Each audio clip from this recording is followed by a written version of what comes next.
ছোট লোকের বাচ্চা, তুই জানিস আমার এই গাড়ির দাম কত? আমার গাড়ির উপর তোর ময়লা হাত রাখার সাহস হলো কি করে? আরে ম্যাডাম, আপনি এভাবে রেগে যাচ্ছেন কেন? আমি তো আপনার গাড়িটার উপর শুধু হাত রেখেছি। এতে যদি আপনার গাড়িটা ময়লা হয়ে যায় তাহলে আমি পরিষ্কার করে দিচ্ছি। ছোট লোকের বাচ্চা, একে তো অন্যায় করেছিস, তার উপর আবার মুখে মুখে কথা বলছিস। তোর সাহস দেখে আমি অবাক না হয়ে পারছি না। এ তো এক্ষুনি আমার চোখের সামনে থেকে দূর হ।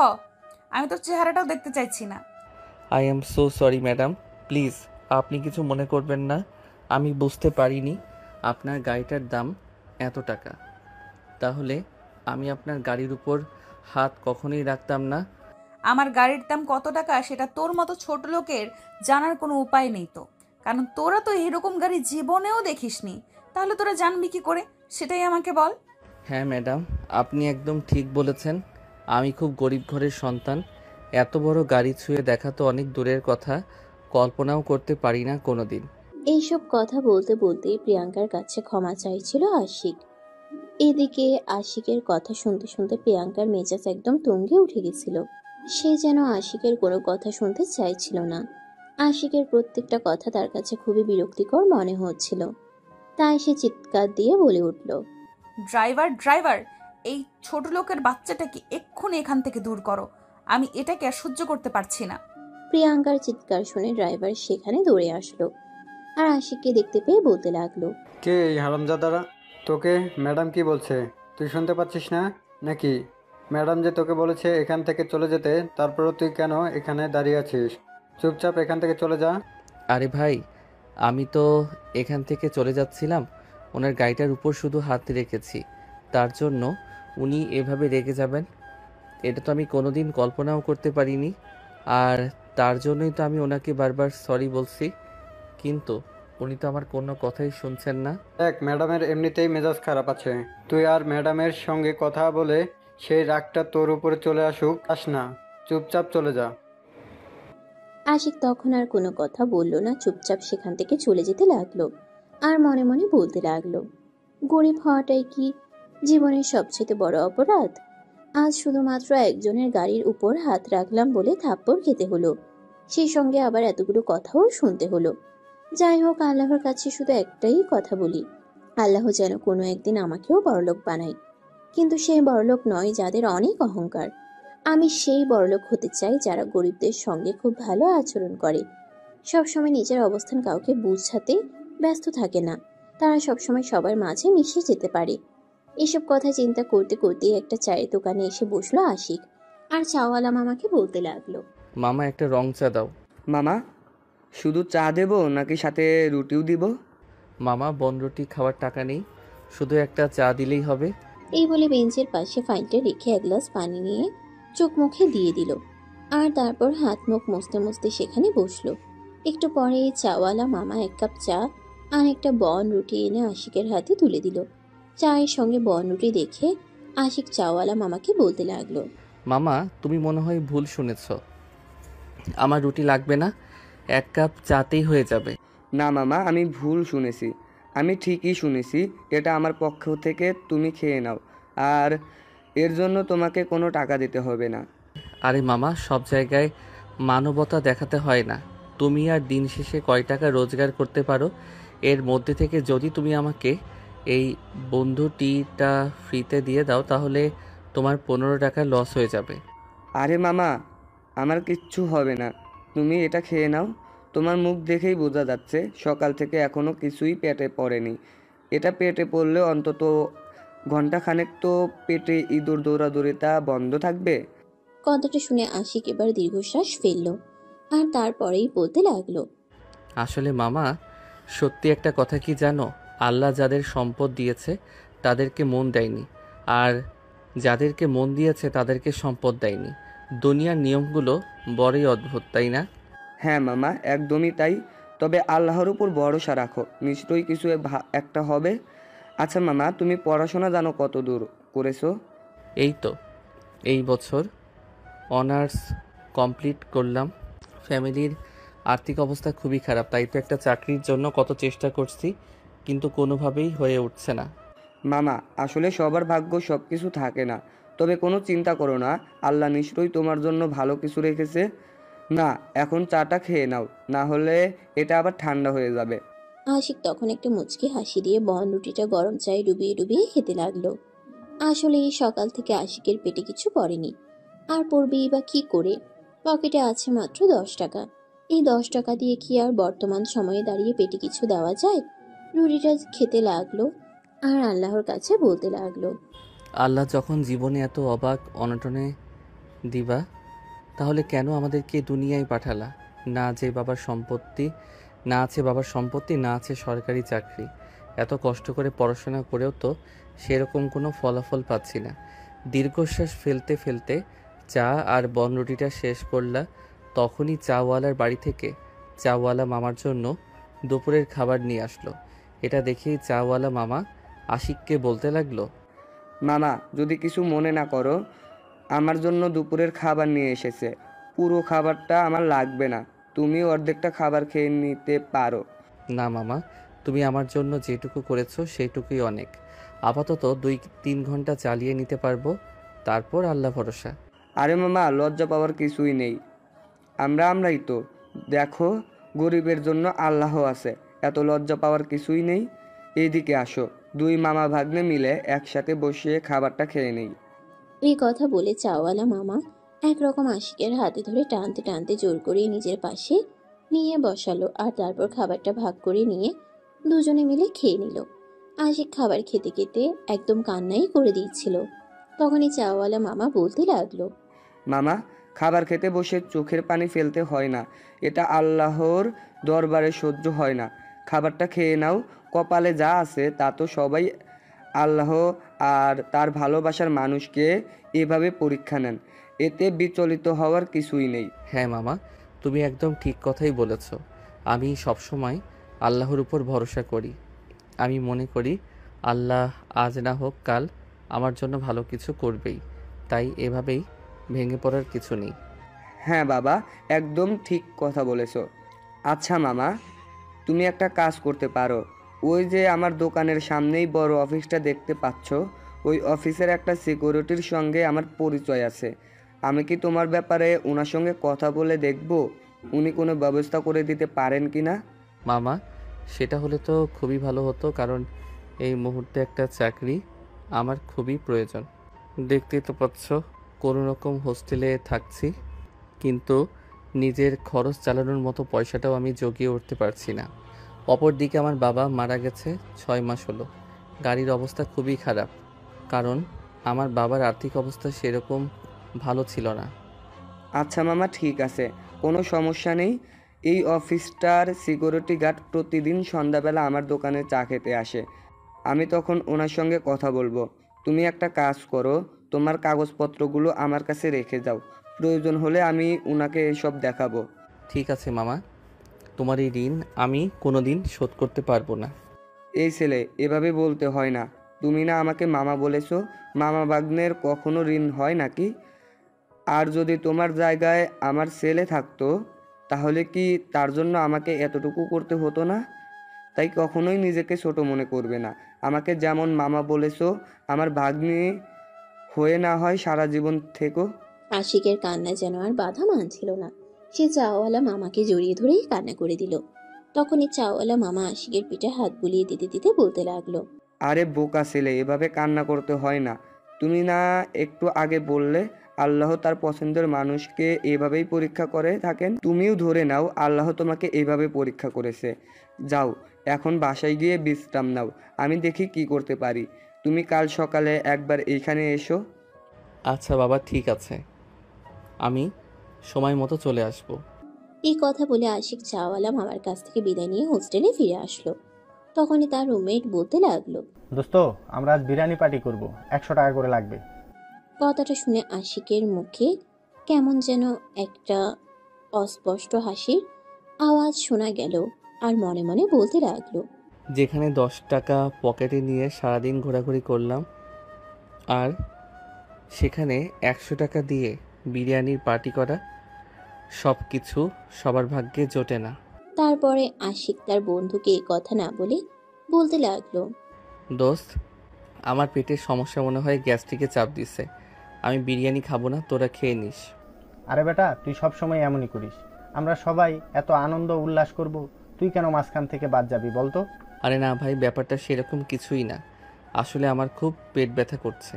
কয়দিন ধরেই তো বাইরের খাবার খাচ্ছি, আমার মনে হয় গ্যাস্ট্রিকে চাপ দিয়েছে। তোরা খেয়ে নে। এই বলে তার বন্ধুকে আর কোনো কথা বলার সুযোগও না দিয়ে গামছাটা গলায় ঝুলিয়ে ব্যালকনিতে এসে দাঁড়ালো আর আকাশের দিকে হা করে তাকিয়ে রইল। প্রকৃতির নিয়মগুলো বড়ই অদ্ভুত। কেউ অট্টালিকায় বসে বসে পথের ভিখারিকে দেখছে, আর কেউ বা পথে বসে বসে ওই অট্টালিকার চলার স্বপ্ন দেখছে। ব্যালকনিতে বসে থাকতে থাকতে কখন যে বিকাল গড়িয়ে সন্ধ্যা হয়ে গেল সেটা আশিক বুঝতেই পারল না।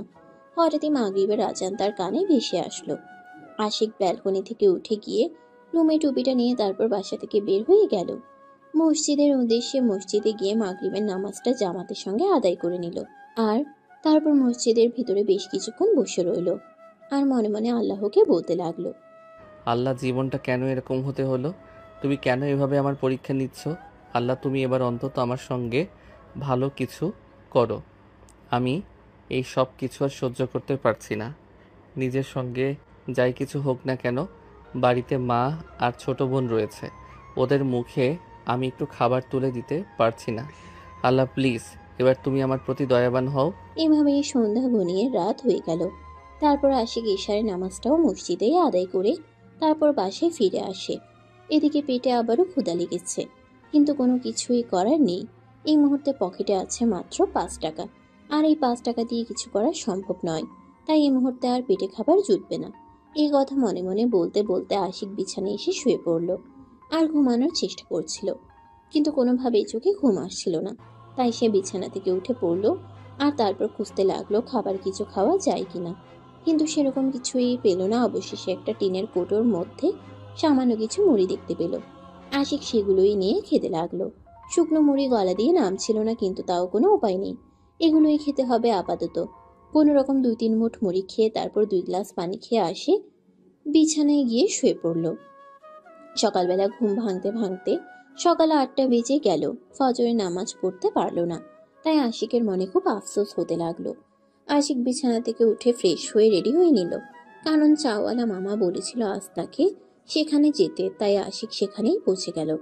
চাওয়ালা মামা আশিককে দেখে একটা মুচকি হাসি দিয়ে বলতে লাগলো, মামা, তোমার জন্য একটা খুশির খবর আছে। সত্যি বলছো মামা? কি এমন খুশির খবর? আমি কাল রাতেই ওনার সঙ্গে কথা বলেছিলাম। উনি বলেছে আর তুমি আসলে তারপর তোমাকে নিয়ে ওনার কাছে যেতে। উনি ওনার অফিসের এমডি স্যারের সাথে তোমার ব্যাপারে কথা বলবেন, যদি কিছু একটা ব্যবস্থা করে দিতে পারেন। সত্যি বলছো মামা? তাহলে তো খুবই ভালো। আমি তো এই দিনটার জন্যই কবে থেকে অপেক্ষা করছি। আল্লাহ, এবার তো তুমি অন্তত আমার সহায় হও। হ্যাঁ মামা, তুমি দাঁড়াও, আমি দোকানটা বন্ধ করে তারপরেই তোমাকে নিয়ে যাচ্ছি।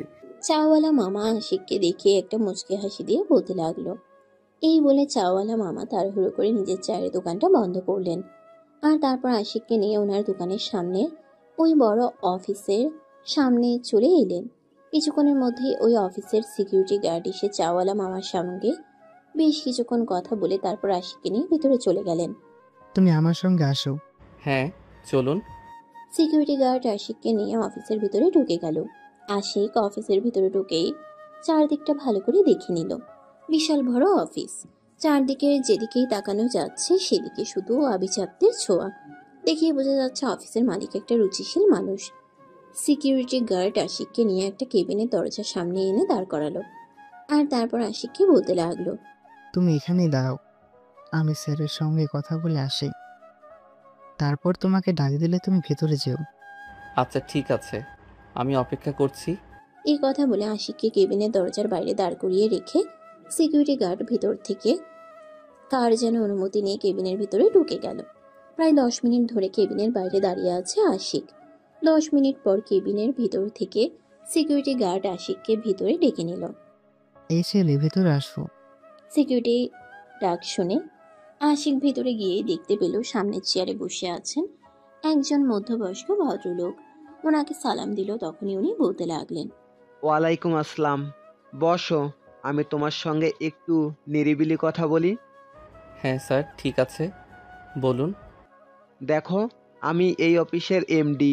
আমি আমার অফিসে বেশ কিছুদিন ধরে আমার একজন পার্সোনাল অ্যাসিস্ট্যান্ট নিয়োগ করতে চাইছি, কিন্তু সেরকম বিশ্বাসযোগ্য কাউকে পাচ্ছি না। আর সিকিউরিটি গার্ড আছে, তোমার কথা বললো, তুমি নাকি খুব খারাপ অবস্থায় আছো। হ্যাঁ, তার আসলে এই মুহূর্তে একটা চাকরি আমার খুবই প্রয়োজন। সেটা 10,000 টাকা বেতনে হলেও চলবে। নিজে খেয়ে পরে বাঁচতে পারি, আর যদি মা বোনকে কিছু টাকা দিতে পারি এতেই আমার অনেক। আমি শুনলাম তুমি নাকি এই বছরই অনার্স কমপ্লিট করছো। হ্যাঁ স্যার, আমি ম্যানেজমেন্ট থেকে অনার্স কমপ্লিট করেছি। আমি ফার্স্ট ডিভিশনে ফার্স্ট হয়েছি। এই বলে আশিক ফাইল থেকে নিজের সার্টিফিকেটের প্রয়োজনীয় সব কাগজপত্র টেবিলের উপর উপস্থাপন করলো। প্রিয়াঙ্কার আব্বু সবকিছু দেখে বলতে লাগলেন, মাশাল্লাহ, মাশাল্লাহ, আলহামদুলিল্লাহ, তোমার রেজাল্ট তো খুবই ভালো। আমি তো এরকম একজনকেই খুঁজছিলাম, কিন্তু তারপরও সেটা হলো আমার বিশ্বাসযোগ্য কাউকে প্রয়োজন। তুমি কি আমার সবকিছু সামলে রাখতে পারবে? স্যার, আমি পারবো কিনা সেটা জানি না, কিন্তু আমি আমার দায়িত্ব পালন করার জন্য আমার সবটা দিয়ে চেষ্টা করতে পারবো। বাকিটা আল্লাহ ভরসা। আল্লাহ যেটা কপালে রেখেছেন সেটা তো হবেই। হ্যাঁ, সেটা তো সবার আল্লাহর। আমাদের কপালে যেটা লিখে রেখেছেন সেটা নিয়ে চিন্তা করে কোনো লাভ নেই, কিন্তু তারপরেও বিশ্বাসযোগ্য একজন মানুষ আমার খুবই প্রয়োজন। স্যার, এই ছেলেটাকে রেখে দিন।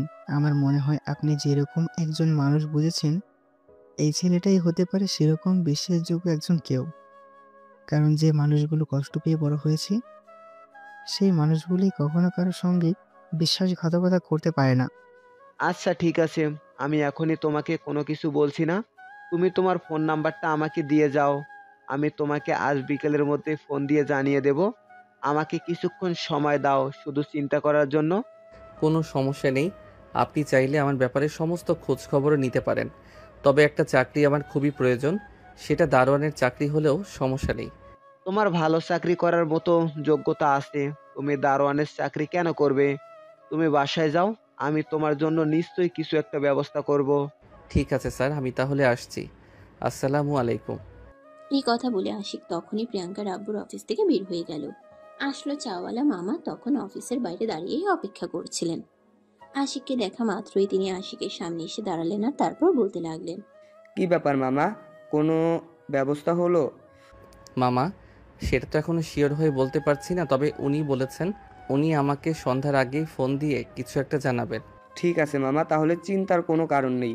উনি যখন বলেছেন উনি তোমাকে কোনো একটা ব্যবস্থা করে দিবেন, তাহলে তুমি নিশ্চিন্ত থাকতে পারো। উনি তোমাকে কিছু না কিছু একটা ব্যবস্থা করেই দিবেন। হ্যাঁ মামা, দোয়া করো যেন কিছু একটা ব্যবস্থা হয়ে যায়, তা না হলে আবার অবস্থা খুবই খারাপ হয়ে যাচ্ছে দিন দিন। আরে মামা, বললাম তো চিন্তার কোনো কারণ নেই। তুমি শুধুই চিন্তা করছো। চলো তো এখন আমার সঙ্গে। আর আজকেও কিন্তু তুমি আমার সঙ্গে দুপুরের খাবারটা খেয়ে তারপরে যাবে। আমি তোমার মামিকে বলে দিয়েছি আজ দুজনের জন্য খাবার পাঠাতে। কিন্তু মামা, আমি কেন প্রতিদিন তোমার সঙ্গে তোমাদের এখানে খাবার খাবো? আমি মেসে খাবার খাই, ওখানে আমার জন্য রান্না করে রাখবে। দেখো, আমার সঙ্গে একদম কোনো কিছু লুকাবে না। আমি তোমার ব্যাপারে সব কিছুই খোঁজ খবর নিয়েছি। আমি জানি তুমি করো আর না করো আরেকটা কথা। তুমি যতদিন পর্যন্ত তোমার মাসের বেতন না পাবে ততদিন পর্যন্ত তুমি আমার বাড়িতে থাকবে আর আমাদের সঙ্গে খাবার খাবে। তোমাকে মাংস ভাত খাওয়াতে না পারলেই অন্তত ডাল ভাত তো খাওয়াতে পারবো। না মামা, এটা আমি পারবো না, কারণ তোমাদেরই নুন আনতে পান্তা ফুরায়। সেখানে আমি একটা বাইরের মানুষ, তোমাদেরকে এভাবে প্রেসারে ফেলতে পারবো না। তার মানে তুমি আমাকে মামা বলে ডাকলেও এখনো মামা ভাবতে পারোনি, তাই না? আজকে কি জানো না? থাক, আর কিছু বললাম না। আচ্ছা মামা, ঠিক আছে, তুমি যা বলবে তাই হবে, কিন্তু তারপরও মন খারাপ করো না। আমি চাকরির বেতন না পাওয়া পর্যন্ত তোমাদের বাড়িতেই থাকবো। এবার তো খুশি? হ্যাঁ, আমি অনেক খুশি। আর আজ বিকেলেই তুমি তোমার সব কিছু গুছিয়ে নিয়ে আমার বাড়িতে চলে আসবে। আচ্ছা ঠিক আছে, তুমি যা বলবে আমি তাই করব। এরপর আশিক সেখানে বসে চাওয়ালা মামার সঙ্গে গল্প করতে লাগলো। আর এদিকে দেখতে দেখতে দুপুর হয়ে গেল। আজকেও গতকালকের মতো চাওয়ালার বাড়ি থেকে দুপুরের খাবার নিয়ে আসে। তারপর আশিক চাওয়ালা মামা দুজনে একসঙ্গে বসেই দুপুরের খাবারটা খেয়ে নেয়। খাওয়া দাওয়া শেষ হলে আশিক চাওয়ালা মামার কাছ থেকে বিদায় নিয়ে হোস্টেলে ফিরে আসে। হোস্টেলে এসেই নিজের সমস্ত জিনিসপত্র গুছাতে শুরু করে। এটা দেখে আশিকের রুমমেট তাকে জিজ্ঞাসা করে, কি ব্যাপার, কি হয়েছে? তুমি কি কোথাও যাচ্ছ নাকি? হ্যাঁ, না মানে আসলে আজ থেকে আমি আর এখানে থাকবো না। রুম ভাড়া টাকা তো দেওয়াই আছে। আশা করি কোনো প্রবলেম হবে না তোমাদের। আমাদের কেন কোনো প্রবলেম হতে যাবে? তুমি থাকলেও যা, না থাকলেও তা। বরং তুমি এখানে না থাকলে আমরা আরও ভালো থাকব। কারণ আমরা যখন সবাই একসঙ্গে কোনো কিছু করি তখনই তুমি সেটাতে যোগ দাও না, যেখানে আমাদের সবার খুব খারাপ লাগে। এখন থেকে আর খারাপ লাগবে না, কারণ বিপদ চলে যাচ্ছে। তোমরা তোমাদের মতো থাকতে পারবে। এই বলে মনে একরাশ দুঃখ নিয়ে আশিক নিজের সব জিনিসপত্র গুছিয়ে নিল আর মনে মনে ভাগ্য বিধাতাকে বলতে লাগলো, টাকা না থাকলে কারোর কাছে কোনো মূল্য নেই, সেটা বন্ধু মহলে হোক কিংবা বাইরে। কিন্তু তারপরও সব কিছুর মধ্য দিয়ে পৃথিবীতে কিছু ভালো মানুষ আছে যারা নিঃস্বার্থভাবে মানুষের পাশে দাঁড়ায়, যাদের আর্থিক সামর্থ্য না থাকলেও মানসিক সামর্থ্য দিয়ে হলেও মানুষের পাশে দাঁড়ানোর চেষ্টা করে। বলতে বলতে নিজের সমস্ত জিনিসপত্র গুছানো হয়ে গেল আর তারপর আশিক একটা রিক্সা ডেকে নিয়ে চাওয়ালা মামার দোকানের সামনে চলে গেল। আর চাওয়ালা মামা তাকে রিক্সার ভাড়ার টাকাটাও দিয়ে দিয়েছিল, কারণ তিনি জানতেন আশিকের কাছে কোনো টাকা পয়সা নেই। আশিক চাওয়ালা মামার দোকানের সামনে পৌঁছাতেই চাওয়ালা মামা হাসি মুখে তার সামনে এসে দাঁড়ালো আর রিক্সা থেকে জিনিসপত্রগুলো নামাতে নামাতে বলতে লাগলো, যাক, আজ থেকে একজন সঙ্গীত অন্তত পেলাম। সারাদিন কাজ শেষ করে বসে তার সঙ্গে একটু গল্প তো করতে পারবো। হ্যাঁ, আমাকে দিয়ে শুধু সেটাই হবে, অন্য কিছু হবে না। এই বলতে বলতে দুজনে চাওয়ালা মামার বাড়ির উদ্দেশ্যে রওনা দিল। ছোট্ট একটা বাড়ি, বাড়িতে দুইটা রুম, এক রুমে চাওয়ালা আর তার বউ থাকে, অন্য রুমে তাদের প্রয়োজনীয় কিছু জিনিসপত্র। চাওয়ালা মামা আশিককে নিয়ে সে পাশের রুমটা দেখিয়ে দিলেন আর বলতে লাগলেন, মামা, দেখো তো রুমটা পছন্দ হয় কিনা, এটাতে তোমার চলে কিনা। আশিক রুমটার চারপাশে একবার চোখ বুলিয়ে নিল আর তারপর হাস্যোজ্জ্বল মুখে চাওয়ালা মামার দিকে তাকিয়ে বলতে লাগলো, মামা শুধু চলবে না, দৌড়াবে। আরে চিন্তা করো না মামা, আমি কাঠমিস্ত্রিকে বলে দিয়েছি, কাল তোমার জন্য একটা চৌকি বানিয়ে দেবে। মামা সেটার কোনো প্রয়োজন হবে না, আমার নিচে ঘুমানোর অভ্যাস আছে, আমি নিচেই ঘুমাতে পারবো। আরে ভাগ্নে, সেটা বললে হয় নাকি? আমরা চৌকির উপরে ঘুমাবো আর তুমি মেঝেতে ঘুমাবে, এটা তো আমি হতে দিতে পারি না। আমি কালকেই সব ব্যবস্থা করছি। এখন তুমি বিশ্রাম নাও, তোমার মামি পাশের বাড়িতে কাজে গেছে, কিছুক্ষণের মধ্যেই ফিরে আসবে। আমি দোকানে যাচ্ছি, তোমার মামি ফিরে এসে তোমাকে খাবার দেবে, তুমি খেয়ে নিও। আচ্ছা বাবা, ঠিক আছে, তোমাকে অনেক ধন্যবাদ। তোমার এই উপকার আমি কোনোদিন ভুলতে পারবো না। এরপর দুজনে মিলে বেশ কিছুক্ষণ কথা বলল আর এদিকে কিছুক্ষণ পর চাওয়ালা মামা আশিকের কাছ থেকে বিদায় নিয়ে দোকানে চলে গেল আর আশিক সেখানেই বসে রইল।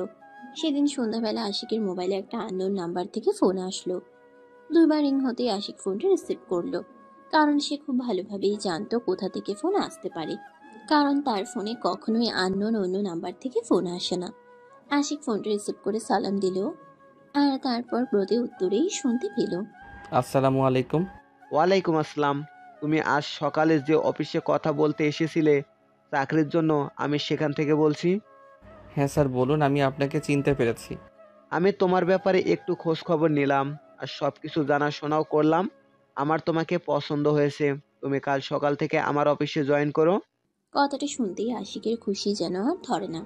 সে দৌড়ে চাওয়ালা মামার দোকানে চলে গেল আর মামাকে জড়িয়ে ধরে একদম কান্না করে দিয়েই বলতে লাগলো, মামা, আমার যে আজকে খুশি লাগছে আমি তোমাকে বলে বোঝাতে পারবো না। আমার চাকরিটা হয়ে গেছে, কাল থেকে জয়েন করতে হবে।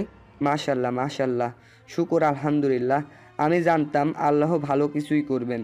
যাই হোক, নিজেকে তৈরি করো কাল থেকে চাকরির জয়েন করার জন্য। এরপর আশিক চাওয়ালা মামার সঙ্গে বেশ কিছুক্ষণ বসে গল্পগুজব করলো আর ওনার কাজে সহযোগিতা করলো। রাত 8টার মধ্যে তারা দুজন এই বাড়িতে ফিরে আসে আর খাওয়া দাওয়া করে ঘুমিয়ে পড়ে। পরের দিন সকালবেলা ঘুম থেকে উঠে আশিক হাত মুখ ধুয়ে নাস্তা করে নিয়ে রেডি হয়ে গেলে অফিসে যাওয়ার জন্য। আশিক সকাল 8টার মধ্যে অফিসে চলে আসলো আর অপেক্ষা করতে লাগলো বস কখন আসবে আর তাকে তার কাজ বুঝিয়ে দেবে। তাকে বেশিক্ষণ সময় অপেক্ষা করতে হলো না।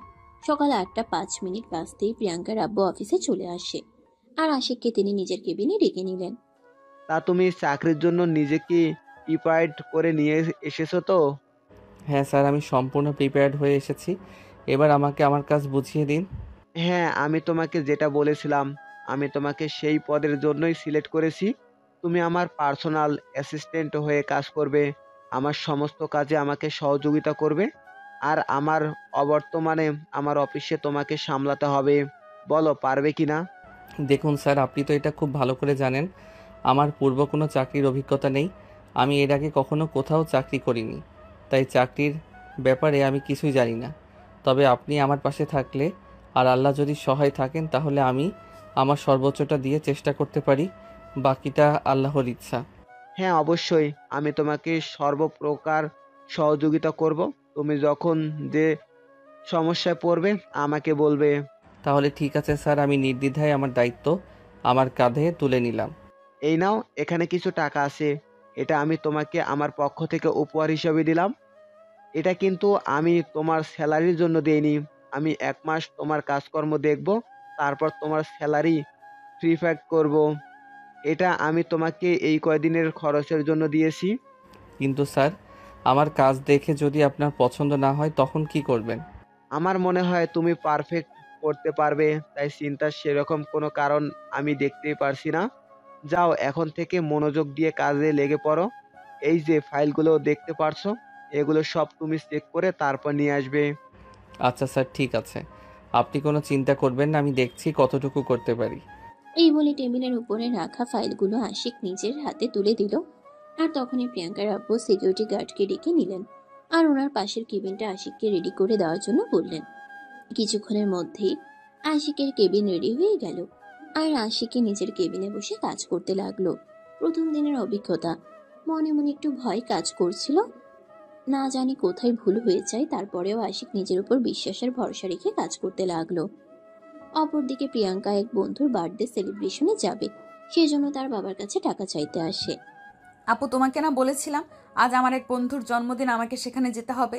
তুমি আমার জন্য টাকা রেখে আসোনি কেন? তোমাকে আমি প্রতি মাসে এত টাকা দিতে পারছি না। গত সপ্তাহে তোমাকে আমি 10 লক্ষ টাকা দিয়েছি। তুমি 1 সপ্তাহের মধ্যে এতগুলো টাকা কিভাবে খরচ করলে? আপু, তোমার এত এত টাকা পয়সা, আমি যদি তোমার এই টাকাগুলো খরচ না করি তাহলে কে খরচ করবে বলো শুনি? তাছাড়া বন্ধু না হলে আমার মান সম্মান বলে তো একটা জিনিস আছে নাকি? আমরা বন্ধুরা মিলে সবাই যখন কোথাও যাই তখন কি আর আমি ওদেরকে বিল দিতে বলতে পারি? দেখো, তুমি যেটাকে নিজের মান সম্মান বলে ভাবছো, আমি সেটাকে তোমার বিলাসিতা মনে করছি। টাকা পয়সা মোটেও এভাবে খরচ করার জিনিস নয়। টাকা পয়সা কামাতে করতে অনেক কষ্ট করতে হয়। আজ আমার এই পজিশনে আসতে আমাকে অনেক কষ্ট করতে হয়েছে, অনেক মূল্য চোকাতে হয়েছে। তারপরে আমি এখানে আসতে পেরেছি। দেখো আব্বু, আমি অত কথা শুনতে চাই না। তোমাকে যেটা বললাম সেটাই করো, তাড়াতাড়ি টাকা দাও। আমার বন্ধুরা আমার জন্য অপেক্ষা করছে। ঠিক আছে, তুমি ওয়েট করো, আমি দেখছি কি করা যায়। এই বলে প্রিয়াঙ্কার আব্বু আশিককে নিজের কেবিনে ডেকে নিলেন। প্রিয়াঙ্কা ততক্ষণ ধরে নিজের মোবাইলে মনোযোগ করে মোবাইল টিপছিল। আশিক কেবিনের দরজার সামনে এসে বলতে লাগলো। May I coming sir? হ্যাঁ, ভিতরে এসো। তোমার সাথে একটু কথা আছে। তোমাকে এখনই ব্যাংকে যেতে হবে। ও আমার মেয়ে, ওর কিছু টাকা লাগবে। তুমি ব্যাংক থেকে টাকাটা উঠিয়ে ওকে দিয়ে দেবে। আচ্ছা স্যার, ঠিক আছে, কোনো সমস্যা নেই, আমি পারবো। ম্যাডাম চলুন আমার সঙ্গে। তখনই প্রিয়াঙ্কা আশিকের দিকে ফিরে তাকালো আর আশিককে দেখতে পেয়ে তার মেজাজ 360 ডিগ্রি অ্যাঙ্গেলে গরম হয়ে গেল। চিৎকার দিয়ে বলতে লাগলো। এই ছোট লোকের বাচ্চা, তুই এখানে কি করছিস? নাকি আমাকে ফলো করতে করতে এখানে পর্যন্ত চলে এসেছিস? প্রিয়াঙ্কার এমন কথা শুনে প্রিয়াঙ্কার বাবা প্রিয়াঙ্কাকে ধমক দিয়ে বলতে লাগলো। কি হয়েছে এসব? কোন ধরনের আচরণ? ও আমার পার্সোনাল অ্যাসিস্ট্যান্ট। সিরিয়াসলি আপু, অবশেষে কিনা তোমাকে এরকম ছোট লোক বদমাইশ চোর মার্কা একটা ছেলেকে নিজের পার্সোনাল অ্যাসিস্ট্যান্ট বানাতে হলো? দুনিয়াতে কি লোকের অভাব পড়েছিল নাকি? তুমি আমাকে বলতে, আমি সাজেস্ট করে দিতাম। তাই বলে এরকম একটা ছোট লোককে নিজের পার্সোনাল অ্যাসিস্ট্যান্ট বানাবে? প্রিয়াঙ্কা, তুমি অনেক কথা বলে ফেলেছো। তোমাকে আর কোনো কথা বলতে হবে না। এবার তুমি নিজের মুখে লাগাম দাও। আমি তোমার সব অসভ্যতামি আর সহ্য করতে পারছি না। হ্যাঁ আব্বু, আসলে কোথা থেকে যে এসব ফকির পাগল চলে আসে আমি বুঝতেই পারি না। আর তোমার কাছে এসে বলবে আর তুমি চাকরি দিয়ে দিবে? এইসব লোকেদের অফিসে চাকরিতে রাখলে তোমার অফিস কিছুদিনের মধ্যেই বৃন্দাবন চলে যাবে। সে আমার অফিস যেখানেই যাক না কেন, এত কিছু নিয়ে তোমাকে কোনো চিন্তা করতে হবে না। তোমার যেটা করা উচিত সেটা তুমি সেটাই করবে। হ্যাঁ, আমি তো সেটাই করতে এসেছিলাম। আমার টাকা প্রয়োজন, তুমি আমাকে টাকা দিয়ে দাও, আমি এখান থেকে চলে যাচ্ছি। তোমার এসব ব্যাপারে কথা বলার বিন্দুমাত্র ইচ্ছে আমার নেই। আশিক, এই নাও আমার কার্ড, পাসওয়ার্ড আমি তোমাকে মেসেজে লিখে দেব, তুমি টাকাটা উঠিয়ে ওকে দিয়ে দিবে শুধু। আচ্ছা স্যার, ঠিক আছে, কোনো সমস্যা নেই, কিন্তু কত টাকা সেটা তো বললেন না। আমি সেটাও তোমাকে মেসেজে বলে দেব, তুমি শুধু ওর সঙ্গে ব্যাংকে চলে যাও। ঠিক আছে স্যার, চলুন আমার সঙ্গে। এই কথা বলে আশিক প্রিয়াঙ্কার সঙ্গে কেবিন থেকে বের হয়ে এলো। অফিসের সামনে এসে প্রিয়াঙ্কা নিজের গাড়িতে উঠে গেল। আশিক তখনই প্রিয়াঙ্কার গাড়িতে উঠতে চাইছিল, আর তখনই প্রিয়াঙ্কা ধমক দিয়ে আশিককে বলতে লাগলো, এই ছোট লোকের বাচ্চা, এদিকে কেন আসছিস? আমার গাড়িতে তোর কোনো জায়গা হবে না, তুই হেঁটে হেঁটে আয়, নয়তো রিক্সা দিয়ে আয়। ম্যাডাম, ব্যাংক তো এখান থেকে অনেক দূরে, হেঁটে গেলে প্রায় আধা ঘন্টার বেশি সময় লাগবে, আর রিক্সা ভাড়ার মতো কোনো টাকা আমার কাছে নেই। তো তোর কি মনে হয় আমি তোকে আমার সঙ্গে গাড়িতে করে নিয়ে যাব নাকি? আমার পকেট থেকে টাকা বের করে তোকে দেব তোর রিক্সা ভাড়া দেওয়ার জন্য? আচ্ছা ম্যাডাম, ঠিক আছে, কোনো সমস্যা নেই, আপনি গাড়িতে করে যান, আমি হেঁটেই পৌঁছে যেতে পারবো। এই বলে আশিক হাঁটা শুরু করলো। আর এদিকে প্রিয়াঙ্কা গাড়িতে করে অনেকক্ষণ আগেই ব্যাংকের সামনে পৌঁছে গেল।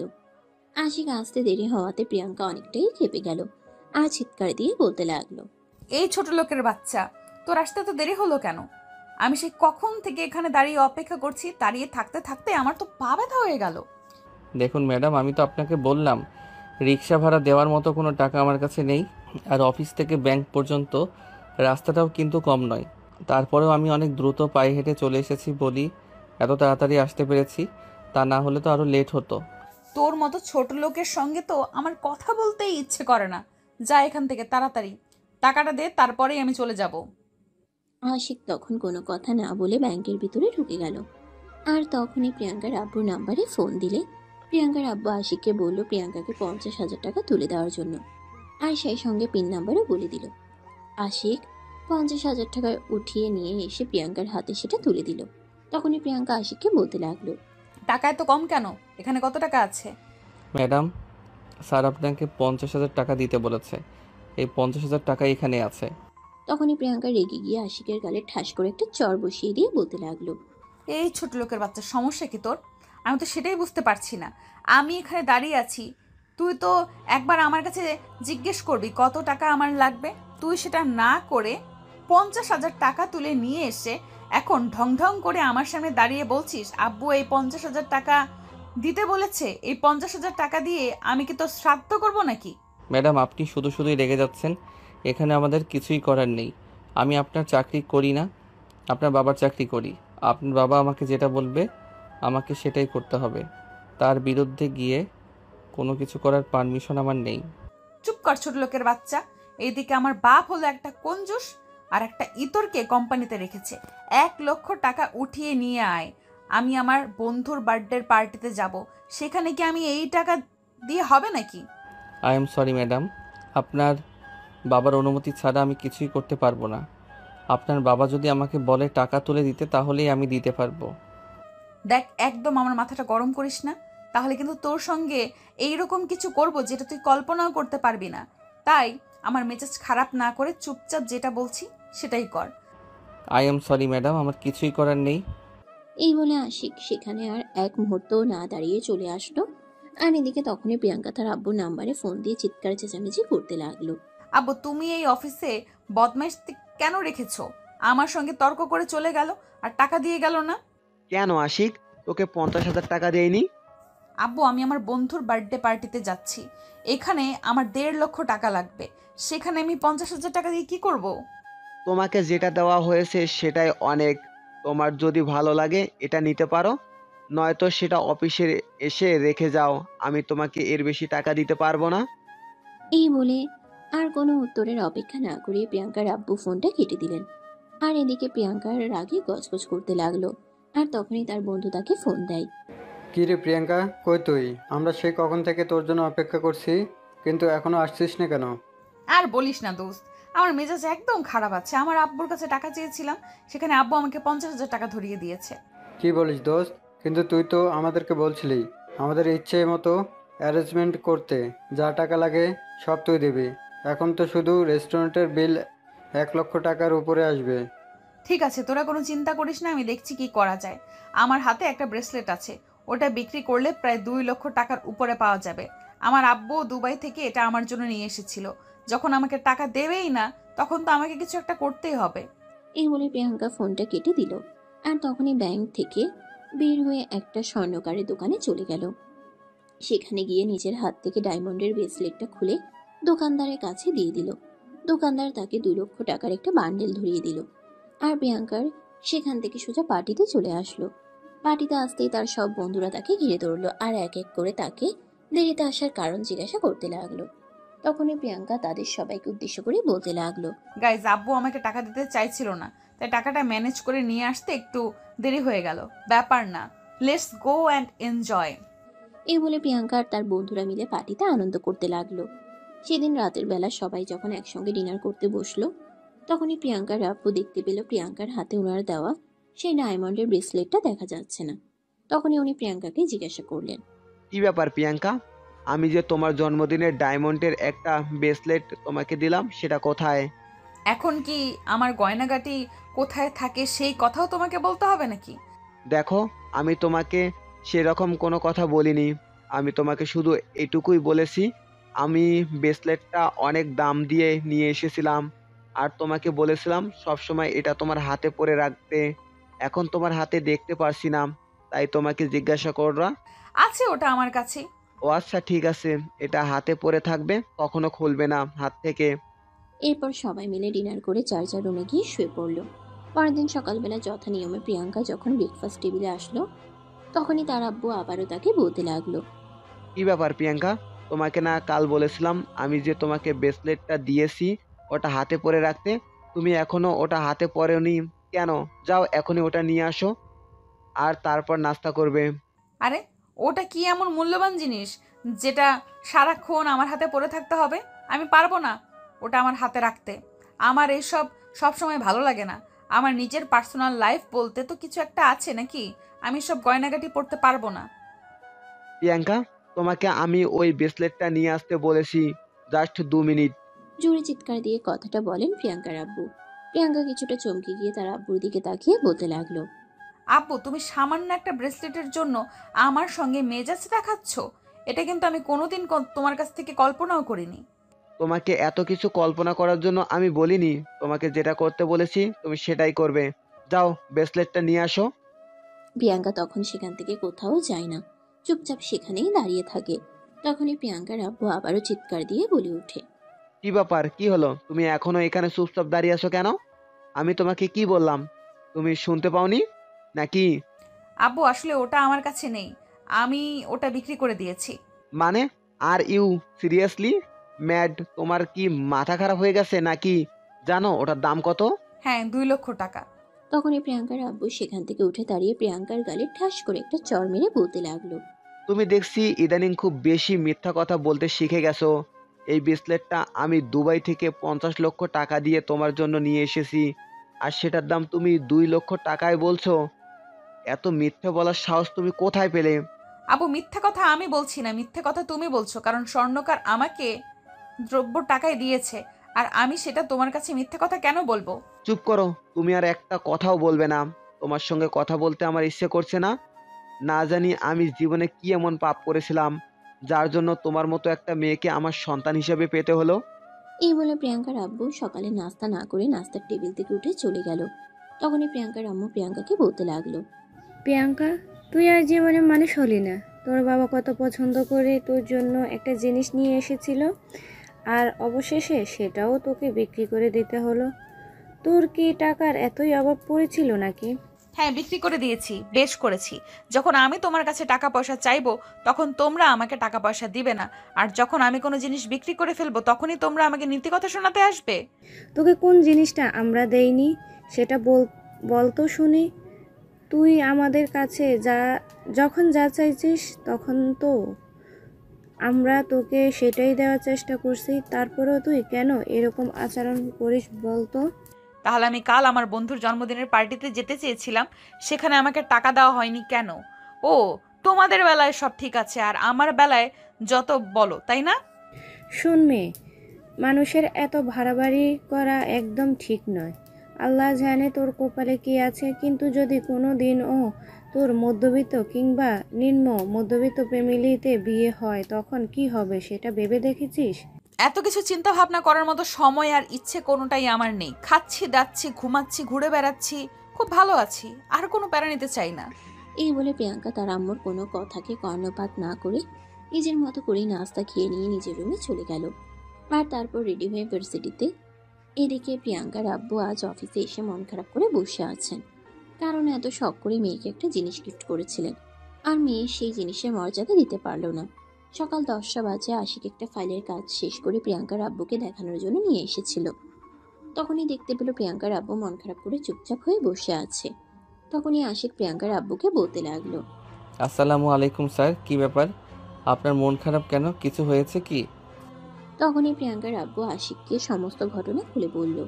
সবকিছু শুনে আশিক বলতে লাগলো, আসলে স্যার, আমাদের যাদের কাছে ধন সম্পদ আসে তারা ধন সম্পদের মূল্য দিতে পারি না, আর যাদের কাছে নেই তারা খুঁজেও পায় না। এই বলে আশিক নিজের হাতে থাকা ফাইলটা প্রিয়াঙ্কার আব্বুর দিকে এগিয়ে দেয়। প্রিয়াঙ্কার আব্বু সেটা সাইন করে দেয়। তারপরে তিনি আশিককে বলতে থাকেন, আশিক, আমি তোমাকে কিছু বলতে চাই। হ্যাঁ স্যার, বলুন না, কি বলবেন? আসলে আমি এ ব্যাপারে তোমার সঙ্গে কোনো কথা বলতে চাই না। তোমার তো আব্বু বেঁচে নেই, তোমার আম্মুকে একটা খবর পাঠাও এখানে আসার জন্য, আমি তোমার আম্মুর সঙ্গে কথা বলবো। কিন্তু তার হঠাৎ করে আপনি আমার আম্মুর সঙ্গে কেন দেখা করতে চাইছেন? তাছাড়া আমাদের গ্রামের বাড়ি এখান থেকে অনেকটাই দূরে। ঠিক আছে, কোনো সমস্যা নেই। তুমি তোমার গ্রামের বাড়ির অ্যাড্রেস দাও, আমি ড্রাইভারকে পাঠিয়ে দেব তোমার আম্মুকে এখানে নিয়ে আসার জন্য। কিন্তু স্যার, কেন, কি হয়েছে সেটা তো আপনি আমাকে বলবেন। সেটা না হয় তোমার আম্মু আসুক, তারপর তোমার আম্মুর সামনেই বলি। আচ্ছা স্যার, ঠিক আছে, আপনি যখন বলবেন না তখন আর কি করা। এই বলে আশিক তার নিজের গ্রামের বাড়ির অ্যাড্রেস একটা কাগজে লিখে সেটা প্রিয়াঙ্কার আব্বুর হাতে তুলে দিল। আর তারপর কেবিন থেকে বের হয়ে চলে গেল। এদিকে প্রিয়াঙ্কার আব্বু সেদিন রাতেই ড্রাইভারকে দিয়ে আশিকের বাড়িতে গাড়ি পাঠিয়ে দিলেন। আর আশিককে ফোন দিয়ে বলে দিলেন তার আম্মুকে যেন সে ফোন দিয়ে বলে দেয় ড্রাইভারের সঙ্গে চলে আসতে। প্রিয়াঙ্কার আব্বুর কথা মতো আশিকও তাই করলো। পরের দিন সকাল হতে না হতেই আশিকের আম্মু ঢাকায় এসে পৌঁছালো। আশিক সকালবেলা রেডি হয়ে অফিসে যাওয়ার জন্য বের হচ্ছিল। তখনই তার নাম্বারে প্রিয়াঙ্কার আব্বুর নাম্বার থেকে ফোন আসে। ফোনটা রিসিভ করতেই অপর প্রান্ত থেকে শুনতে পেল, আশিক, তুমি একবার আমার বাসায় চলে আসো, তারপর না হয় অফিসে যাইও। আচ্ছা স্যার, ঠিক আছে, কোনো সমস্যা নেই। এই বলে আশিক প্রিয়াঙ্কাদের বাড়িতে চলে আসে। এসে দেখতে পায় তার আম্মু ড্রয়িং রুমে বসে আছে। আশিক তার আম্মুকে দেখা মাত্রই দৌড়ে গিয়ে জড়িয়ে ধরলো আর বলতে লাগলো, আম্মু, তুমি কখন আসলে?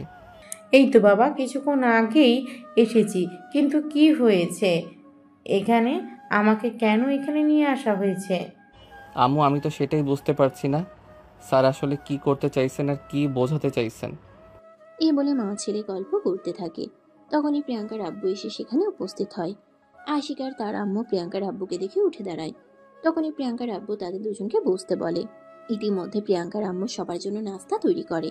তারপর সবাই মিলে একসঙ্গে নাস্তা করে নেয়। এদিকে প্রিয়াঙ্কা আজ সকালবেলা ঘুম থেকে উঠেনি। নাস্তা শেষ হতেই প্রিয়াঙ্কার আব্বু প্রিয়াঙ্কার আম্মু সহ আশিক আর আশিকের আম্মুকে নিয়ে ড্রয়িং রুমে এসে বসে। তখনই আশিক প্রিয়াঙ্কার আব্বুকে আবারও বলতে থাকে, কি ব্যাপার স্যার, কি হয়েছে? এবার তো অন্তত সেটা আমাকে খুলে বলুন। আমি তোমার সঙ্গে নয়, তোমার আম্মুর সঙ্গে কথা বলতে চাই। দেখুন ভাবি, ভাই সাহেব যেহেতু বেঁচে নেই, তাই আপনার সঙ্গে আমি সরাসরি কথা বলি। প্রিয়াঙ্কার আব্বুর এই কথা শুনে আশিকের আম্মু মনে মনে কিছুটা ভয় পেলেও বাইরে সেটা প্রকাশ করলেন না। মনের ভিতর সাহস সঞ্চার করে তারপর প্রিয়াঙ্কার আব্বুকে বলতে লাগলেন, হ্যাঁ বলুন, আমি শুনছি। দেখুন, আমি সোজাসাপটা মানুষ, সোজা কথা বলতে পছন্দ করি। আমি আপনার ছেলেকে আমার মেয়ের জামাই বানাতে চাই। কথাটা শোনা মাত্রই আশিক আর তার আম্মু দুজনেই লাফ দিয়ে উঠে দাঁড়ালো। আর তারপর বলতে লাগলো, মানে কি এসব? আপনি আমাদের সঙ্গে কি ধরনের মজা করছেন? ভাবি, আপনি প্লিজ শান্ত হয়ে বসুন। আমি মজা করছি না, যা সত্য তাই বলছি। স্যার, আপনি আমাদেরকে ডেকে এনে এভাবে অপমান না করলেও পারতেন। আপনার কাছ থেকে এটা আমরা আশা করিনি। আম্মু, চলো তো এখান থেকে। এই কথা বলে আশিক তার আম্মুর হাত ধরে সেখান থেকে উঠে চলে যেতে চাইছিল। তখনই প্রিয়াঙ্কার আব্বু তাদের দুজনের সামনে এসে দাঁড়ায় আর তারপর বলতে থাকে, আশিক, প্লিজ শান্ত হও আর এখানে বসো। আমি তোমার সঙ্গে কোনো মজা করছি না, যা সত্যি তাই বলছি। আমি তোমাকে আমার মেয়ের জামাই বানাইতে চাই। দেখুন স্যার, আমি জানতাম বড় লোকেরা সবসময় গরিব মানুষকে নিয়ে রসিকতা করে, কিন্তু এতটা রসিকতা করে এটা আমার সত্যিই জানা ছিল না। প্লিজ আমাকে এখান থেকে যেতে দিন। আশিক, তুমি একটা শিক্ষিত ছেলে, তাই মানুষ কোনো একটা কথা বলে সহজে সেটা বোঝার ক্ষমতা আর রেখো। আমি তোমাকে রিকোয়েস্ট করে বলছি, আমি তোমার সঙ্গে কোনো মজা করছি না, যা সত্য তাই বলছি। আমি তোমাকে আমার মেয়ের জামাই বানাতে চাই। শুনুন, আমরা গরিব হতে পারি, কিন্তু আকাশের চাঁদ ধরার স্পর্ধা দেখাই না কখনোই। দেখুন, আপনারা মা ছেলে দুজনেই আমাকে ভুল বুঝছেন। আমি সেরকম কোনো কিছু বলিনি। আমি সত্যি আশিককে আমার মেয়ের জামাই বানাতে চাই। আশিক প্লিজ, তুমি তোমার মাথাটা ঠান্ডা করো আর আমার কথাটা বোঝার চেষ্টা করো। কি বোঝার চেষ্টা করবে আপনি বলেন তো? আপনি আমাকে লুডো খেলার গোটি বানাতে চাইছেন তাই না? কখনোই না। তুমি একটা শিক্ষিত ছেলে। আমি ভেবেছিলাম তুমি আমার কথাটা বুঝবে, কিন্তু তুমি তো আমার কথাটা বুঝতে চাইছো না। বোঝার কোনো প্রয়োজন নেই, আমি আসছি আম্মু, চলো। এই বলে আশিক আর তার আম্মু আবারও সেখান থেকে উঠে চলে যেতে চাইছিল। তখনই প্রিয়াঙ্কার আম্মু আশিকের আম্মুর হাত দুটো ধরে বলতে থাকে, বেআইন সাহেব, দেখুন আমরা আপনার সঙ্গে কোনো মশকরা করছি না, যেটা সত্য সেটাই বলছি। আশিককে আমাদের দুজনেরই খুব পছন্দ হয়েছে। তাছাড়া আশিক আমাদের মেয়ের সম্পর্কে খুব ভালো করেই জানে। আমার মেয়েটা সহজে কোনো সংসারে গিয়ে টিকতে পারবে না, আর সংসারও করতে পারবে না। আশিককে আমরা এই কয়দিনে যতটুকু দেখেছি আর যতটুকু বুঝেছি, আমার মনে হয় আশিক একমাত্র ছেলে যে কিনা আমার মেয়েকে সহ্য করতে পারবে আর সঠিক পথে ফিরিয়ে নিয়ে আসতে পারবে। তার মানে আপনারা কি বলতে চাইছেন? আমি তোমাকে এটাই বলতে চাইছি, আমার কিন্তু কোনো কিছুর অভাব নেই, কিন্তু আমার মেয়েটাকে আমি সঠিক মতো মানুষ করতে পারিনি, আর এখনো পারছি না। হ্যাঁ, সেটা শুধু আমি বা আপনি না, সারা দেশের মানুষ জানে আপনার মেয়ে চরম লেভেলের বেয়াদব। হ্যাঁ বাবা, সেটা আমরা খুব ভালো করেই জানি, আর সেজন্যই তোমার আঙ্কেল আর আমি দুজনে মিলেই সিদ্ধান্ত নিয়েছি যে প্রিয়াঙ্কাকে তোমার সাথে বিয়ে দেব, আর তারপর তুমি তাকে নিয়ে তোমার গ্রামের বাড়িতে চলে যাবে।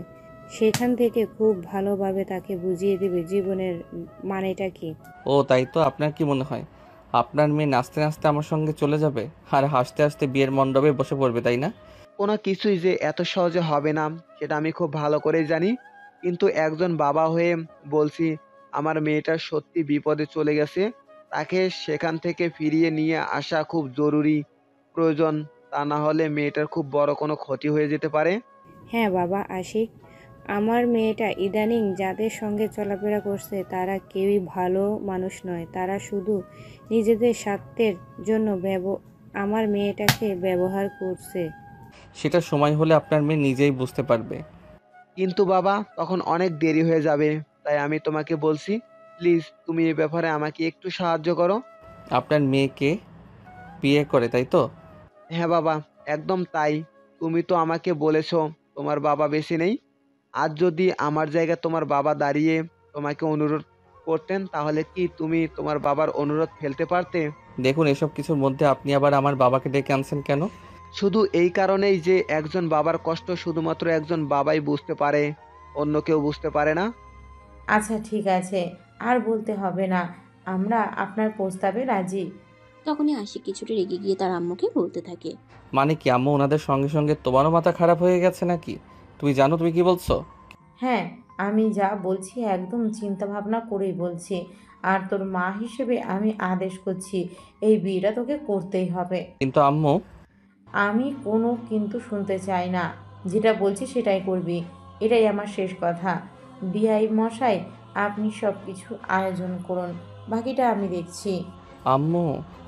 আর কোনো কথা আমি শুনতে চাই না। এমন মিষ্টি একটা মেয়ে আমার ঘরের বউ হবে, এটাই তো আমার 7 জনমের ভাগ্য। তারপর আশিক তার মায়ের মুখের উপর আর কোনো কথাই বলল না। হ্যাঁ সত্যি এটাই, প্রিয়াঙ্কা দেখতে অনেক মিষ্টি, কিন্তু তার ব্যবহার ঠিক ততটাই তেতো। আশিক জানে না তার সঙ্গে কি হতে চলেছে, তার কপালে কি আছে। ভিউয়ার্স, আপনারা আমার সঙ্গে চলুন, আমি না হয় গল্পে গল্পে আপনাদের বলে দেই আশিকের সঙ্গে ঠিক কি হতে চলেছে। সেদিন দুপুর 12টার দিকে প্রিয়াঙ্কা ঘুম থেকে উঠে দেয়, আর তখনই দেখতে পায় তার বাড়ি ঘর সাজানো হচ্ছে। এটা দেখে প্রিয়াঙ্কা তার আম্মুকে ডেকে নিয়ে বলতে থাকে, কি ব্যাপার আম্মু, কি হচ্ছে এখানে? আজকে কি আবার বাড়িতে কোনো অনুষ্ঠান আছে নাকি? আজ বাড়িতে অনেক বড় একটা অনুষ্ঠান আছে। কিন্তু কিসের অনুষ্ঠান, আমি তো সেটাই বুঝতে পারছি না। আবার বার্থডে তো কিছুদিন আগেই চলে গেছে, তোমাদের ম্যারেজ অ্যানিভার্সারিও চলে গেছে, দাদার মৃত্যুবার্ষিকীও চলে গেছে, তাহলে এখন আবার কি? সেটা তোমার জন্য সারপ্রাইজ, অপেক্ষা করো দেখতে পাবে। প্রিয়াঙ্কা তখন আর কোনো কথা বাড়ালো না। কারণ তাদের বাড়িতে মাঝে মধ্যেই এরকম বড় সড়ো অনুষ্ঠান হয়ে থাকে। বড় লোকেদের বড় সড়ো ব্যাপার স্যাপার বলে কথা। প্রিয়াঙ্কা নাস্তার টেবিলে চলে গেল। তার আম্মু তাকে নাস্তা খেতে দিল, আর প্রিয়াঙ্কা নাস্তা করে নিজের রুমে চলে গেল। কিছুক্ষণ পরেই প্রিয়াঙ্কা রেডি হয়ে বাইরে বের হচ্ছিল। তখনই পিছন থেকে তার আম্মু তাকে বলতে লাগলো, প্রিয়াঙ্কা, আজ তোমার কোথাও বাইরে যাওয়া চলবে না। আজকে সারাদিন তোমাকে বাড়িতে থাকতে হবে। কিন্তু আম্মু, আমার বন্ধুরা আমার জন্য অপেক্ষা করছে, আমাকে তো যেতেই হবে। তাছাড়া আমাদের বাড়িতে সব রকম অনুষ্ঠান তো সন্ধ্যার পরে হয়, আমি সন্ধ্যার আগেই চলে আসব। সেটা বললে হবে না, তোমার আজ কোথাও যাওয়া চলবে না। তোমার আব্বু বলে দিয়েছেন আজকে সারাদিন তোমাকে বাড়িতে থাকতে হবে। তুমি তোমার বন্ধুদেরকে ফোন দিয়ে বলে দাও, আর তুমি তাদের সঙ্গে অ্যাটেন্ড করতে পারবে না, অন্য কোনো একদিন অ্যাটেন্ড করবে। কিন্তু আম্মু, ওরা তো সবাই আমার জন্য অপেক্ষা করছে। দেখো, তুমি তো কোনো দিনই আমাদের কোনো কথা শোনো না, তাই আজ তোমাকে রিকোয়েস্ট করে বলছি, আজ তোমাকে বাইরে যেতে হবে না। আজকের দিনটা তুমি বাড়িতেই থেকে যাও। আশা করি এতে তোমার সেরকম বড়সড় কোনো ক্ষতি হবে না। মায়ের এমন কথায় প্রিয়াঙ্কার মন কিছুটা নরম হয়ে আসলো। তাই সে আর বাইরে গেল না, নিজের রুমে চলে গেল আর দরজা বন্ধ করে গান শুনতে লাগলো। তখনই তার ফোনে একটার পর একটা ফোন আসতে লাগলো। প্রিয়াঙ্কা তার বন্ধুদের জানিয়ে দিল যে সে আজ পার্টিতে যাবে না। তার বন্ধুরা এটা নিয়ে অনেক মন খারাপ করলো, কারণ প্রিয়াঙ্কা ওই পার্টিতে গেলে পার্টির মোটা একটা খরচের ভার প্রিয়াঙ্কা বহন করত। কিন্তু এখন তাদেরকে নিজেদেরকে এটা বহন করতে হবে, তাই মন খারাপ তো হবেই। এদিকে রুমের মধ্যে একা একা বসে থাকতেও তার ভালো লাগছিল না। তখনই হঠাৎ করে দুইটা মেয়ে তার রুমে প্রবেশ করলো। প্রিয়াঙ্কা মেয়ে দুটোকে দেখে অনেকটাই অবাক হলো, কারণ সেই মেয়ে দুটোকে এর আগে কোনোদিন তাদের বাড়িতে দেখেনি। বিছানায় শুয়ে থাকা অবস্থায় প্রিয়াঙ্কা তাদের দুজনকে জিজ্ঞাসা করলো, কি ব্যাপার, তোমরা কি আমাদের বাড়িতে নতুন কাজে এসেছো নাকি? আরে না ম্যাডাম, আমরা তো আপনাকে সাজাতে এসেছি। আমাকে সাজাতে? কিন্তু কেন? আরে বাহ ম্যাডাম, আপনি তো খুব মজার মানুষ। আজ আপনার বিয়ে আর আপনি বলছেন কেন সাজাতে এসেছি? বিয়ের দিন নিজের মতো সাজগোজ করা তো প্রত্যেকটা মেয়েরই স্বপ্ন থাকে। আরে তোমাদের কি মাথা খারাপ হয়ে গেছে নাকি? আমার মনে হয় তোমরা ভুল ঠিকানায় চলে এসেছো। আমার কেন বিয়ে হতে যাবে? আমি বিয়ে টিয়ে করছি না। আরে ম্যাডাম, আমাদের কেন ভুল হতে যাবে? আপনার আব্বু নিজে আমাদেরকে বুকিং করে নিয়ে এসেছেন আপনার বউ সাজানোর জন্য। চলুন ম্যাডাম, তাড়াতাড়ি আপনাকে সাজিয়ে আমাদের আবার অন্য ক্লায়েন্টের কাছে ওখানে যেতে হবে। মেয়ে দুটোর এমন কথা শুনে প্রিয়াঙ্কা অনেকটাই রেগে গেল আর বলতে লাগলো, তোমাদেরকে আমি কি বললাম শুনতে পাওনি? আমার কোনো বিয়ে টিয়ে হচ্ছে না, চুপচাপ এখান থেকে চলে যাও। আমার কিন্তু মেজাজ খারাপ করবে না, তাহলে কিন্তু তোমাদের সঙ্গে খারাপ কিছু হয়ে যাবে, যেটা তোমরা কল্পনাও করতে পারবে না। ও আচ্ছা, ঠিক আছে, চিন্তার কোনো কারণ নেই, কারণ আপনার আব্বু আমাদেরকে অ্যাডভান্স পেমেন্ট করে দিয়েছে। এখন আপনি সাজলে সাজুন, আর না সাজলে নাই, আমরা চলে যাচ্ছি। এই বলে মেয়ে দুটো রুম থেকে বের হয়ে চলে যাচ্ছিল। তখনই প্রিয়াঙ্কার আম্মু রুমের ভিতরে প্রবেশ করে আর মেয়ে দুটোকে বলতে থাকে, কি হয়েছে, তোমরা চলে যাচ্ছ কেন? মেয়েদের তো তখন সবকিছু খুলে বলে। সবকিছু শুনে প্রিয়াঙ্কার আম্মু প্রিয়াঙ্কাকে বলতে থাকে, হ্যাঁ প্রিয়াঙ্কা, ওরা যা বলছে একদম ঠিক, আজ তোমার বিয়ে। এই কথাটা শোনা মাত্রই প্রিয়াঙ্কা চিৎকার দিয়ে উঠে আর বলতে থাকে, আরে এসব কি ধরনের মজা হচ্ছে আমার সঙ্গে? আমি কি তোমাদের মজা করার জিনিস নাকি যে আমার সঙ্গে এসব ফালতু মজা করছো? কোনো মজা করছি না, এটা তোমার বাবার সিদ্ধান্ত। তৈরি হয়ে নাও, বরপক্ষ চলে এসেছে। মানে কি? আমার সাথে বলা নেই কওয়া নেই, হঠাৎ করে একটা ছেলেকে ধরে নিয়ে আসতে, আর এখন বলছো আমার তাকেই বিয়ে করতে হবে? আমি কোনো বিয়ে টিয়ে করতে পারবো না। যাও, আব্বুকে গিয়ে বলে দাও। তুমি যদি তোমার আব্বুর পছন্দ করা এই ছেলেটাকে বিয়ে না করো, তাহলে আগামীকাল সকাল হতেই তোমাকে এ বাড়ি থেকে বের হয়ে যেতে হবে। আর তুমি তোমার বাবার সম্পত্তির একটা পয়সাও পাবে না। তোমাকে নিজের রাস্তা নিজেকেই ভাবতে হবে। এখন সিদ্ধান্ত তোমার, তুমি কি করবে? নিজের মায়ের মুখ দেখে এমন কথা শুনে প্রিয়াঙ্কার মাথায় হাত দিয়ে বসে পড়ল। বুঝতে পারলো না তার আপন মা বাবাকে তার শত্রু হয়ে দাঁড়াচ্ছে নাকি। তখনই প্রিয়াঙ্কা তার আম্মুকে বলতে লাগলো, আম্মু, এইসব কিছু তোমরা আমার সঙ্গে কেন শুরু করেছো? একটা সত্যি কথা বলো তো, তোমরা আমার আপন মা বাবা তো, নাকি আমাকে তোমাদের পালিত সন্তান? কথাটা শোনা মাত্রই প্রিয়াঙ্কার আম্মু ঠাস করে প্রিয়াঙ্কার গালে একটা চড় বসিয়ে দিলেন আর বলতে লাগলেন, এই শুভ দিনে তোমার গায়ে হাত তোলার কোনো ইচ্ছেই আমার ছিল না।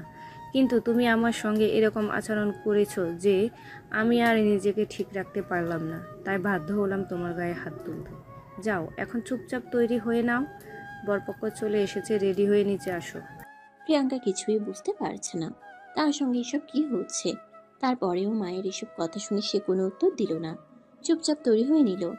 আর কিছুক্ষণের মধ্যেই তার আম্মু এসে তাকে নিচে নিয়ে গেল। কাজী সাহেব আগে থেকেই সবকিছু ঠিক করে রেখেছিল। প্রিয়াঙ্কা যাওয়া মাত্রই তার কাছ থেকে কাবিননামায় শুধু একটা সিগনেচার নিয়ে নিল। আর তারপরে প্রিয়াঙ্কার আব্বু প্রিয়াঙ্কাকে বলতে লাগলেন, আজ থেকে তোমার উপর আর আমার কোনো দায়িত্ব নেই। এখন থেকে তোমার সমস্ত দায়িত্ব তোমার স্বামী পালন করবে। কথাটা শোনা মাত্রই প্রিয়াঙ্কার সামনের দিকে ফিরে তাকায় আর দেখতে পায় আসিফ বর্ষে যে তার সামনে দাঁড়িয়ে আছে। এটা থেকেই প্রিয়াঙ্কার মেজাজ এত বেশি গরম হচ্ছিল, সে চিৎকার দিয়ে উঠে বলতে লাগলো, এই ছোট লোকের বাচ্চা, আমার বিয়েতে তুই কেন বর্ষে যে এসেছিস? প্রিয়াঙ্কার কথায় আশিক কোনো উত্তর দিল না। প্রিয়াঙ্কার বাবা নিজেই প্রিয়াঙ্কাকে বলতে লাগলেন, তুমি ওর সঙ্গে ভদ্রভাবে কথা বলো, ও তোমার স্বামী হয়। আর আমরা তোমাকে ওর সঙ্গে বিয়ে দিয়েছি, এখন থেকে তোমাকে ওর সঙ্গে থাকতে হবে। মানে? এখানে মানে বোঝার তো কিছু নেই। আশিক গাড়ি তৈরি আছে, যাও প্রিয়াঙ্কাকে নিয়ে তুমি আজকেই গ্রামের বাড়িতে চলে যাও। এই কথা শুনে তিনি প্রিয়াঙ্কার হাতটা নিয়ে আশিকের হাতে তুলে দিলেন। তখনই প্রিয়াঙ্কা এক ঝটকে নিজের হাতটা ছাড়িয়ে নিয়ে বলতে লাগলো, আমি তোর মতো একটা ছোট লোকের সঙ্গে যাব আর তোকে বিয়ে করব, এটা তুই ভাবলি কি করে? চুপচাপ এখান থেকে চলে যা, তা না হলে তোর সঙ্গে এমন কিছু করব যেটা তুই কল্পনাও করতে পারবি না। এত কিছু কল্পনা করার তো কোনো প্রয়োজন নেই। যেটা বাস্তবে হয়ে গেছে সেটা নিয়ে কল্পনা করার কিছু আছে? আর আশিক, তোমাকে আমি কি বললাম তুমি শুনতে পাওনি নাকি? হ্যাঁ আব্বু, আমি যাচ্ছি। এই বলে আশিক তার শ্বশুর শাশুড়িকে সালাম করে প্রিয়াঙ্কার হাত ধরে গাড়ির দিকে এগোতে লাগলো। প্রিয়াঙ্কা যেতে চাইছিল না, তাই প্রিয়াঙ্কার আব্বু আশিককে ইশারা দিয়ে বলল প্রিয়াঙ্কাকে কোলে তুলে নিতে। শ্বশুরের অনুমতি পেয়ে জামাইও আর এক মুহূর্তও দেরি করল না, নিজের বউকে পাজা করে তুলে নিল আর তারপর গাড়িতে বসিয়ে দিল। এদিকে রাগে প্রিয়াঙ্কা একদম অজ্ঞান হয়ে গেছে। প্রিয়াঙ্কার মা বাবার জন্য ভালো হয়েছে, রাস্তা তো অন্তত ঠান্ডা মাথায় পার হওয়া যাবে। তারপর বাড়িতে গিয়ে যা করার করুক। প্রিয়াঙ্কার আব্বু আশিক আর তার আম্মুকে গাড়িতে তুলে বিদায় জানালেন। আর তারপরে আশিক প্রিয়াঙ্কা আর তার আম্মুকে নিয়ে গ্রামের বাড়ির উদ্দেশ্যে রওনা দেয়। আশিকের আম্মু তার ছোট বোনকে আগে থেকেই ফোন করে সবকিছু রেডি করে রাখতে বলেছিল। আশিকের ছোট বোন তার সামর্থ্য অনুযায়ী তার ভাইয়ের জন্য বাসর ঘর তৈরি করে রাখে। এদিকে প্রিয়াঙ্কাকে নিয়ে আসা হয়েছে, তখনও প্রিয়াঙ্কা অজ্ঞান। আশিক তার মা আর বোনের সঙ্গে রাতের খাবারটা খেয়ে নিল। প্রিয়াঙ্কার জন্য খাবারটা রুমে নিয়ে চলে আসলো। তখনই প্রিয়াঙ্কার জ্ঞান ফিরল। জ্ঞান ফিরতেই প্রিয়াঙ্কা নিজেকে একটা ভাঙাচোরা ঘরের মধ্যে আবিষ্কার করলো, যেটাকে একরকম স্টোররুম বলা চলে। প্রিয়াঙ্কার জ্ঞান ফিরতেই সে চিৎকার করে বলতে লাগলো, কে এখানে? আমাকে এখানে কে নিয়ে এসেছে?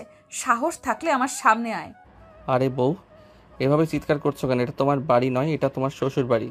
এখানে গলা নামিয়ে কথা বলো। কিসের শ্বশুর বাড়ি? আমি কোনো কিছুই মানি না। তুই আমাকে এক্ষুনি আমার বাড়িতে দিয়ে আয়, আমি এখানে এক সেকেন্ডও থাকবো না। সেটা বললে তো হবে না, কারণ এখন আর তুমি তোমার ইচ্ছে মতো চলতে পারবে না। তুমি আমার বিয়ে করা বউ, এখন আমি তোমাকে যেটা বলবো আমার কথাই শুনতে হবে, এবং এখানে আমার কথাই শেষ কথা। আমাকে কি তোর মগের মুল্লুক মনে হয় নাকি যে তোর হাতের ইশারায় আমাকে নাচাবি? আরে না, সেরকমটা কখনোই নয়। তুমি তো আমার বিয়ে করা বউ, তোমাকে আমি ভালোবাসি। বউকে কখনো মগের মুল্লুকের মতো নাচানো যায় নাকি? দেখ, এখন কিন্তু আমার খুব বেশি মেজাজ খারাপ হচ্ছে। আমি কি করব তার কিন্তু কোনো ঠিক নেই। শুধু আমাকে আদর আর ভালোবাসা দিলেই চলবে, আর কিছু করতে হবে না ডিয়ার। তোকে আমি খুন করব, আর কিছু করার প্রয়োজন নেই। ও মা, তুমি তো দেখছি শ্বশুরবাড়ি আসার আগেই জামাইকে মেরে বিধবা হতে চাও। তুমি কেমন মেয়ে গো বাবা? ছোট লোকের বাচ্চা, তুই আমার সঙ্গে মজা নিচ্ছিস তাই না? আমি থাকবো না এখানে, এক্ষুনি চলে যাব। এই বলে প্রিয়াঙ্কা নিজের শরীরের সমস্ত শক্তি দিয়ে উঠে দাঁড়ালো। আর তারপর রুমের দরজাটা খুলেই বাইরে পা বাড়ায়। বাইরের দিকে চোখ পড়তেই দেখতে পেল বাইরে প্রচন্ড অন্ধকার। আর তখনই হুক্কা হুয়া বলে একটা শিয়াল ডেকে উঠল। প্রিয়াঙ্কাকে আর পাইকে এক চিৎকার দিয়ে এসে দৌড়ে আশিককে জড়িয়ে ধরে বলতে লাগলো, ও মা গো, বাবা গো, হে আমি কোথায় এসে পড়লাম গো। তোমার শ্বশুরবাড়িতে আমার রাঙা পরি বউ। দেখ, একদম ফাজলামো করবি না। আমি জানি তুই সব কিছু আমার সঙ্গে জেনে শুনেই করেছিস। আমি সেদিন তোর সঙ্গে খারাপ আচরণ করেছিলাম আর তার বদলা নিচ্ছিস তুই, তাই তো? দেখো, বদলা নেওয়া তোমার মতো বড় লোকের মেয়েদের কাজ, আমার মতো গরিবের কাজ নয়, এটা বুঝতে পেরেছো? তাহলে তুই আমাকে এখানে কেন নিয়ে এসেছিস? আর কেনই বা আমাকে বিয়ে করেছিস? তোমার আব্বু নিজের হাতে তোমাকে আমার হাতে তুলে দিয়েছে, তাই আমি তোমাকে বিয়ে করেছি। আর তুমি আমার বিয়ে করা বউ, তাই তোমাকে আমি আমার বাড়িতে নিয়ে এসেছি। আশা করি তোমার আর কোনো প্রশ্ন নেই। এখন চলো, আমি তোমার আদর খাবো। কার আদর? কিসের আদর? চুপচাপ আমার সামনে থেকে সর।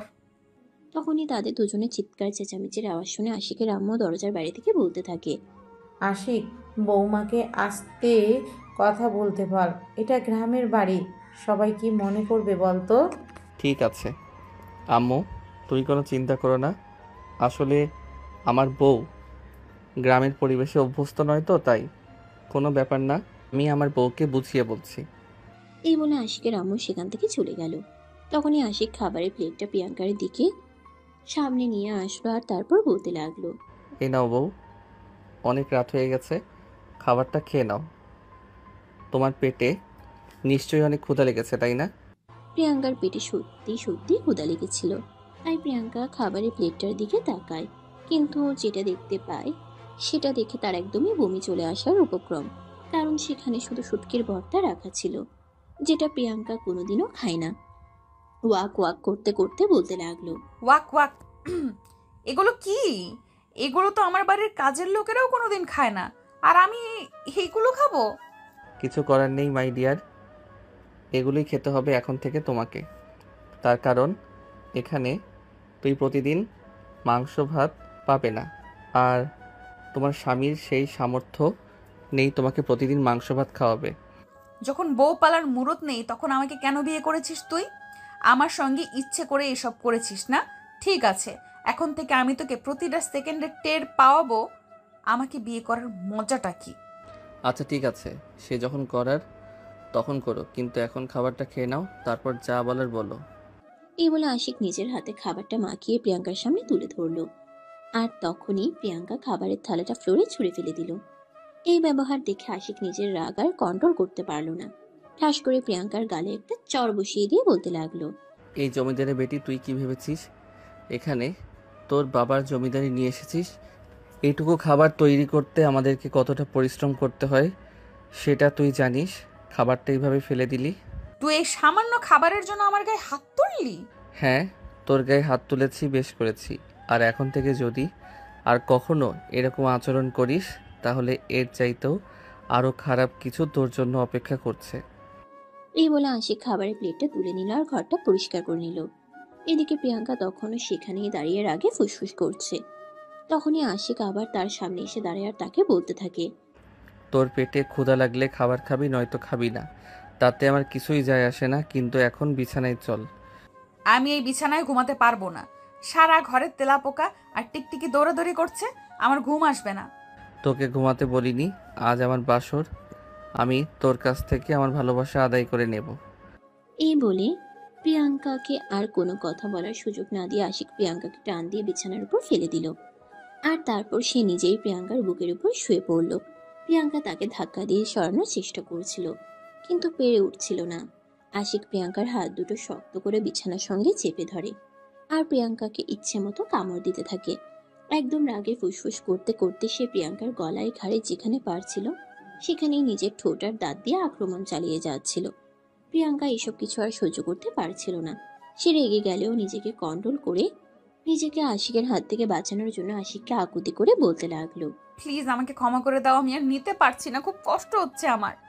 এখন আর এসব কথা বলে কোনো লাভ হবে না, আমি আমারটা বুঝে নেবই। এই বলে আশিক আবারও নিজের কাজ চালাতে লাগলো। প্রিয়াঙ্কার সারা শরীরে স্পর্শ করতে লাগলো। যতই রাগ আর অভিমান থাকুক না কেন, পুরুষ হলেই ছোঁয়া পেলে কোনো মেয়েই নিজেকে কন্ট্রোল করতে পারে না। তাই অবশেষে প্রিয়াঙ্কাও নিজেকে আশিকের হাতে তুলে দিল। আশিক তখনই প্রিয়াঙ্কাকে নিজের সমস্ত ভালোবাসা উজাড় করে দিতে শুরু করলো। আর মুহূর্তের মধ্যেই প্রিয়াঙ্কার অনিচ্ছা সত্ত্বেও নিজেকে আর ধরে রাখতে না পেরে দুজনে সুখের রাজার রাজত্ব করতে চলে গেল। সুপ্রিয় ভিউয়ার্স, আমাদের আজকের গল্পটা এই পর্যন্তই ছিল। গল্পটা আপনাদের কাছে কেমন লেগেছে? আশা করি আমার লেখা এই গল্পটি আপনাদের হৃদয় ছুঁতে পেরেছে। আপনাদের মূল্যবান মতামত আমাদেরকে কমেন্ট বক্সে জানাবেন। আর গল্পটি ভালো লাগলে লাইক, কমেন্ট আর শেয়ার করে সাথেই থাকবেন। নিত্য নতুন ভালোবাসার গল্প পেতে আমাদের চ্যানেলটি সাবস্ক্রাইব করুন। এতক্ষণ সাথে থাকার জন্য ধন্যবাদ। আল্লাহ হাফেজ।